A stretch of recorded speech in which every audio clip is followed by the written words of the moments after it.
2024ஆம் ஆண்டிற்கான IPL ஏலத்தில் 24.75 கோடி ரூபாய்க்கு மிச்சல் ஸ்டார்க்கை கொல்கத்தா நைட் ரைடர்ஸ் அணி வாங்கியது. IPL வரலாற்றிலேயே அதிக விலைக்கு ஏலத்தில் சென்றவர் என்ற பெருமையை பெற்றார் மிச்சல் ஸ்டார்க். இதனால் ஸ்டார்க் மீது அதிக எதிர்பார்ப்புகள் இருந்தன. இதனை பூர்த்தி செய்யும் விதமாக அவருக்கு இந்த IPL இறுதிப் போட்டி அமைந்தது. முதல் ஓவர் மிச்சல் ஸ்டார்க் பந்தை வீசி தொடங்கி வைத்தார். பந்து நன்றாக ஸ்விங்காக ஆரம்பித்தது. இதனை பயன்படுத்திக் கொண்ட ஸ்டார்க் முதல் ஓவரிலேயே அதிரடி ஆட்டக்காரர் அபிஷேக் சர்மா விக்கெட்டை கைப்பற்றினார்.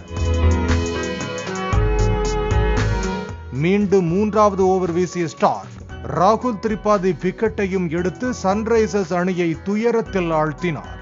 ஆரம்பத்திலேயே தடுமாறிய சன்ரைசர்ஸ் அணி இறுதி வரை மீண்டு வர முடியாமல் போனது. இதனால் சன்ரைசர்ஸ் அணி 113 ரன்களிலேயே சுருண்டது. IPL வரலாற்றில் இறுதிப் போட்டியில் இதுவே குறைந்தபட்ச ஸ்கோர் ஆகும். மேலும் 10 ஓவரிலேயே ஆட்டத்தை முடித்தது கொல்கத்தா அணி. 2 விக்கெட்டுகள் மற்றும் 1 கேட்ச் பிடித்து அசத்திய மிச்சல் ஸ்டார்க் ஆட்டநாயகன் விருது வென்றார். 25 கோடி ரூபாய்க்கு வாங்கியது அணிக்கு பலனளித்துள்ளதாக சமூக வலைதளங்களில் பலரும் பதிவிட்டு வருகின்றனர்.